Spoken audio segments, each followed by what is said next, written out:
Quand tu pars en voyage en avion, tu enregistres ton bagage, tu voyages, et quand tu arrives, la valise, tu la connais, elle est à toi, c'est toi qui l'as enregistrée, mais quand tu la vois sur le tapis roulant, t'es content. C'est quoi comment ça se passe? C'est juste qu'on t'a rendu ta valise? Non mais t'es content, ça te fait quelque chose suite à un, tu fais ah putain c'est ma valise, je la reconnais.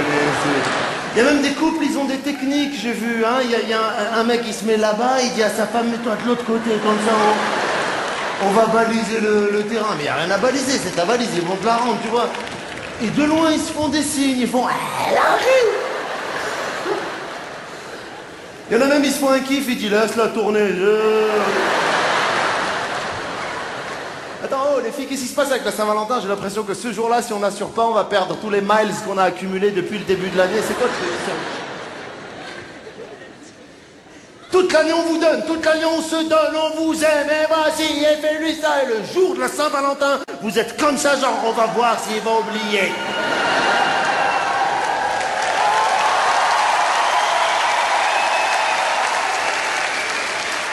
Et nous, comme des cons, on a des arguments bidons, genre, mais attends, chérie, c'est une fête commerciale. Le mec, il a fait du business toute la journée, et à 20h, Zama, il devient un penseur anticapitaliste. Ou alors, mais attends, mon amour, avec toi, la Saint-Valentin. Waouh.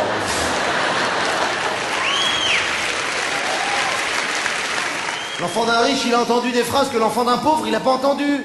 L'enfant d'un riche, il a entendu des phrases du genre tu veux une glace à la vanille, chocolat, pistache, melon, intérieur, cuir, double airbag. Mais oui. L'enfant d'un pauvre, il a entendu tu veux une glace? Ouais. Ah ben moi aussi.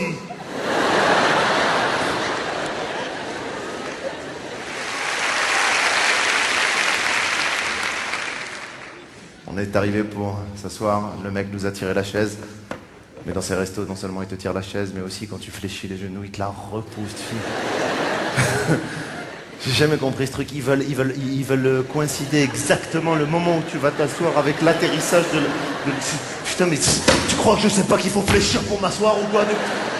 Moi, ça m'énerve tellement que le mec, tu sais, je fais semblant de m'asseoir, je lui fais des petits coups de vis, je fais comme ça. Alors l'autre, il est en Jeux Olympiques de la chaise, hein, il est comme ça, il dit oh putain, c'est quand qu'il va s'asseoir là, qu'est-ce qu'il fait? Laisse-moi tranquille. T'es en suspense.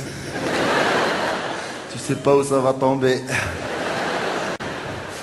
Et là, tu peux être le plus grand gentleman de la Terre. Dès qu'elle te dit le nom d'un plat, tu tapes un petit droite-gauche sur la carte.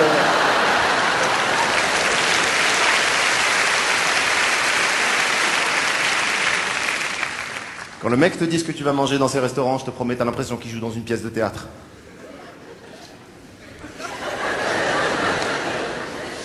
Mesdames, messieurs,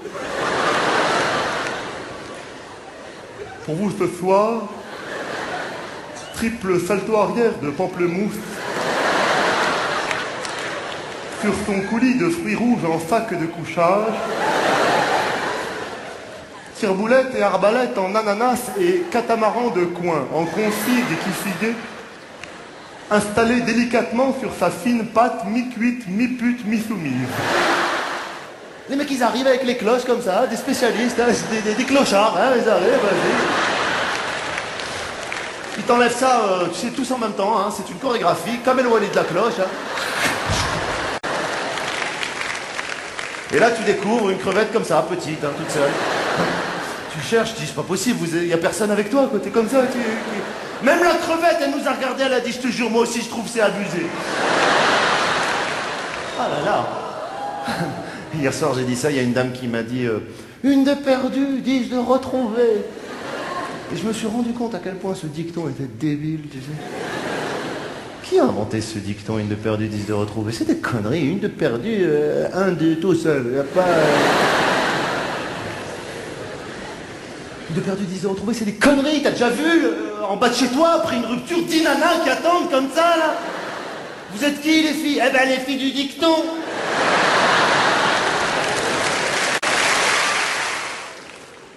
Nous les mecs, ça se voit trop, quand on est amoureux, on a l'air, je sais pas comment dire, On rigole tout le temps, d'accord, mais c'est trop, quoi. On est grillé en 2 secondes, quoi. Quand on est amoureux, nous, les mecs, on devient faux d'elle. Mais qu'est-ce qu'il fait?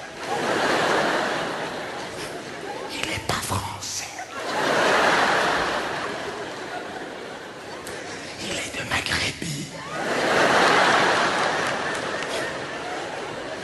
Regarde, il boit de l'eau.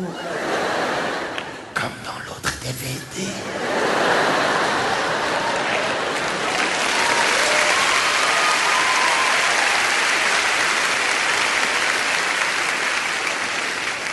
Je crois que c'est la même bouteille. Coiffeur, moi, il y a une question qu'on nous pose avant de nous laver les cheveux qui me met, moi, la pression. Je sais pas ce que vous en pensez, tu sais. C'est quand, juste avant de te les laver, elle te dit vous les avez lavés quand?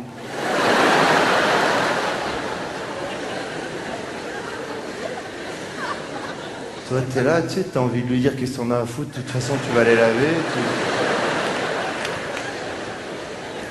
Si je te dis 11 jours, tu vas appeler du renfort ou...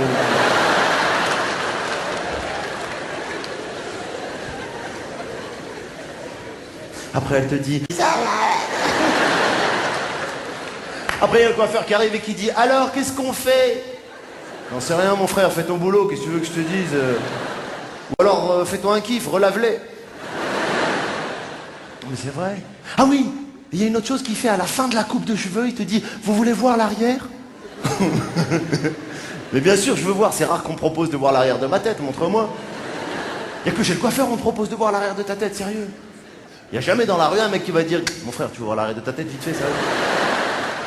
Ce qui est drôle, c'est que chez moi, j'ai tout, Bluetooth, Wi-Fi, sans fil, tout ce que tu veux, mais l'horloge du micro-ondes, elle clignote depuis que je l'ai achetée, j'arrive pas à la régler. Ça vous arrive, ça? Cela dit, j'ai pas envie de la régler, puisque de toutes les manières, à l'heure d'été, l'heure d'hiver, il va falloir la re-régler. Chaque année, l'heure d'été, l'heure d'hiver en France, on connaît tous ce débat. Les Français prennent ça très à cœur, avec cette grande discussion parmi tous les potes. Est-ce qu'on dort plus ou on dort moins? Ouais, ça c'est très français de bouger tout le corps, hein. C'est pas un jugement, c'est un constat, hein. Il y a qu'en France où il y a des mecs qui disent « Dis donc, faut que je te dise un truc » parce qu'il y a pas mal de gens qui, au niveau de l'entreprise, m'ont parlé de pas mal de dossiers. Il faudrait que je t'en parle. J'ai quand même quelqu'un qui est sur le coup et puis il va falloir qu'on en parle parce que hier, c'est vrai que toi, t'es venu de l'autre côté. Il y a qu'en France, je te jure. Et puis en général, les mecs qui font ça, ils ont une gourmette. T'as pas remarqué? J'ai rien contre ça, mais c'est juste, ça rajoute de la gestuelle, hein, parce que, ah bah oui, les mecs qui ont des gourmettes, ils ont un tic, toujours ils font ça, bah ouais. Et pour peu qu'ils aient des lunettes à remonter, les mecs, c'est, dis donc, va falloir que je te dise un truc, parce que, ouais, c'est vrai que bon, c'est dur. J'ai rien contre les gens qui ont des gourmettes, vraiment. Non, parce qu'il y a un monsieur qui a caché sa gourmette, franchement, j'ai rien. La seule chose qui m'étonne aussi, c'est, les mecs qui ont des gourmettes, souvent, ils font graver leur prénom sur la gourmette. Franchement, c'est pas un jugement ni rien, mais c'est juste que... Pourquoi, quoi? Non, sérieux. C'est quoi le délire, quoi? Je veux dire, t'es sous la douche, tu regardes, tu fais Jean-Jacques.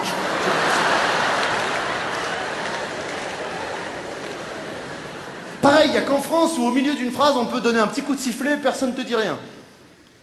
Genre, dis donc, va falloir le faire, les autres, ils sont là, et de l'autre côté.